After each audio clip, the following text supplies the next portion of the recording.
out on the field and just doing a good job overall. Hive coming up. Easily ball. Firefist is going to try to go for a break very early on. There's going to be a scanner coming off. Only 5 lurkers. Firefist, the minute he burrowed down, instantly forced to push down, going across the bridge. A little bit too risky. More lurkers coming in to reinforce. Has 6 lurkers now. One of them extremely injured. But SkyHigh doesn't really have that much, and no siege tanks is trouble. But he definitely has enough scans, I think, to keep him going. No turrets, interestingly enough. I would think he would put a turret possibly a little bit close to that bunker. But meanwhile, just getting those forces out there, healing him up. And Firefist meanwhile just going to hide a hatchery at the 3 o'clock position. Actually a pretty good idea for him, because the way Sky is playing right now, he's going to be forced into 2 bases. That's the little force he has right there is his only mobile force right now. So he's probably going to go... He's going to have to be forced to run around. If he wants to kill some bases, he's going to have to be forced to run around the map, try to do that. But at the same time, having that one little force a little bit outside is not a very good position for him. Lurker going to get a couple of free shots on the Marines as the Marines try to pick up an Overlord. Killing, I think, a couple of Marines there. A lot of lurkers, bunch of Zerglings as well. We're probably going to be seeing a drop. Marines taking a couple of shots at this. Zerglings are going to need to go in with those lurkers, but he almost has a control group of Zerglings at this point. Marines coming in from the back, so at the very least, Sky is hoping to go for a pincer here. Lurkers coming right across the bridge. 1 scat did go off, but the lurkers do a lot of damage. 3 lurkers already down, only 6 of 5. 4 lurkers left, 5 lurkers left. Marines coming in from the back. There's going to be a critical attack to the Sky. Sky's going to be able to clean this up completely, clearing up every single attacking troop that Firefist had just managed to take out the bunker. No damage whatsoever done. He's still on 2 bases, I think. Shouldn't have too much money. He does have a defilement coming down. Base at the 3 o'clock, not up yet. I'm not sure if there's a base at 9 o'clock or not. There was something there from the map. I'm not sure if that's a base or what. There's also a little bleep at the upper right-hand corner, like the 1 o'clock position, but I don't think that's actually a base. That's not really an expansion position. I think that might... I'm not quite sure if that's actually quite at the natural, the upper right-hand position. But Firefist, I feel, is in a lot of trouble. He's going very quickly for tech, so he might have one more shot at this, one more shot at a break, with the help of Dark Swarm. But I'm not quite sure how effective Zol is going to be putting in Nina's canals at that 9 o'clock position, trying to get his mining up, but he's still in a pretty bad position. SkyHigh didn't lose that much, putting out another bunker at the moment. Has siege tanks out alongside a science vessel. As long as he doesn't lose those science vessels, he's going to be a pretty good position. Still running off 2 bases. Doesn't need a night expansion right away. Has a couple of engineering bays upgrading for him. Probably had, I think I saw weapons 1. Not quite sure if he's at weapons 2 yet. All go very good position. Finally going out to scout the 3 o'clock. Firefist, gotta say, not very lucky with that attack.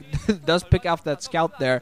Put up some defenses, but SkyHigh with absolutely beautiful timing went with those reinforces and completely pincered him in. Just counter-attacked perfectly. Did lose some forces, but not nearly enough damage. Now going to go with Firebits first, leading the way. Thought for a second of going for the second column, but decided instead to go for Nina's canal. That's not going to last too long. Meanwhile, he's pushing up his force. I think he's thinking of going for Firefist natural expansion. He does have a couple of siege tanks, so he's going to be able to siege those Sunkens if that's the day. Even going to be able to siege those Lurkers with the help of that science. So just have to make sure, keep it out of the way of the Hydras there. Just sending out a couple, still sending out, I think he sent a few forces there to the 3 o'clock, but overall pretty much expected those to get killed. Still going to siege up, start off just by killing all Lurkers. Medic Marines even coming a little bit close to possibly take some hits. But Lurkers dying to siege tanks. The Medic Marines just staying on that bridge, just being, with HE trigger fingers, just edging to go for this attack. Actually going to go for a full front attack. Not even going to bother. Just to take off a couple of Lurkers at the start. 1 Dark Swarm comes off, so at the very least, but does not manage to save the second Sunken colony. Only 1 second colony. That's going to be siege tank. Many Marines being just backing off. More Lurkers moving in under the second colony just to force those back a little bit. Siege tank damage doing a pretty good job. SkyHigh backing off just in time. Sieging up right away again. And SkyHigh definitely in full control of this match here. Scanning again to just continue firing. Second house we're going to come. Lurkers are going to try to move in. Tanks are going to be forced to unsiege. We're going to see if we want any tanks die. Tanks taking some heavy damage there, but all the tanks are going to survive that attack. SkyHigh is still doing a very good job going for a second starport there to try to produce science vessels from 2 starports. I think he's even picking up a base at the 6 o'clock position. See a blimp there, which I believe is him. So he's going to be able to pick that up, I think, pretty safely.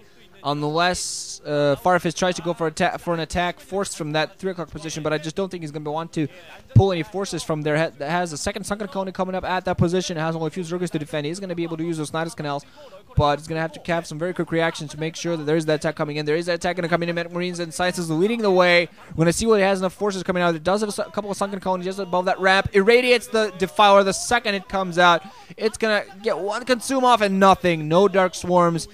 It's going to give SkyHigh the opening to just start sieging those sunken colonies. Firefist is going to be able to reinforce, but I'm just not sure if he has enough. Zerg is going to be running down the ramp. Medic Marines are in position, though, to take those out. The minute that happens, Medic Marines are running up the ramp, going to start engaging those. No Defilers to help against them.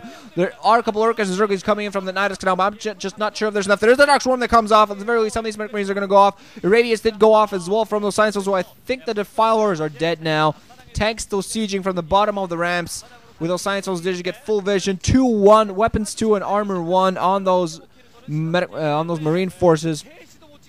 Only Carapace 1, probably weapons 1 on the ground forces. A Firefist, we're gonna see. Oh, gets 1 Scourge to hit 1 Science Vessel, not enough.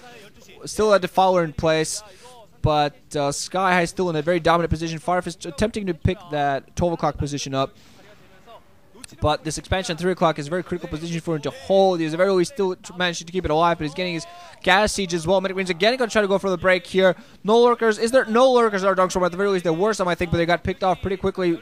Probably one more lurker. They're again getting picked off by the tank. Medic Marines are going to start penetrate. No Dark Storm over the hatchery. Second cone instantly goes down. They're probably going to be able to pick this off.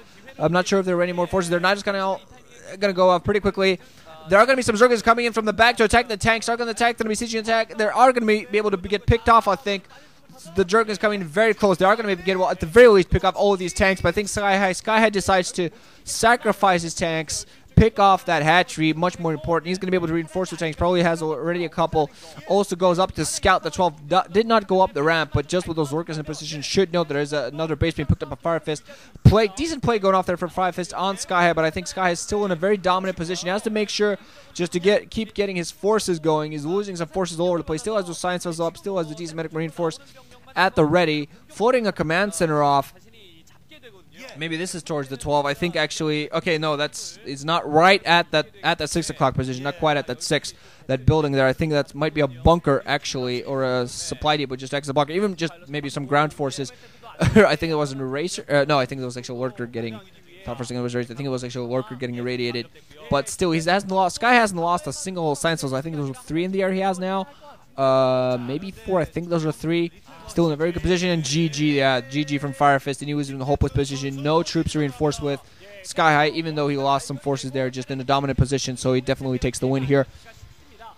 Good game overall.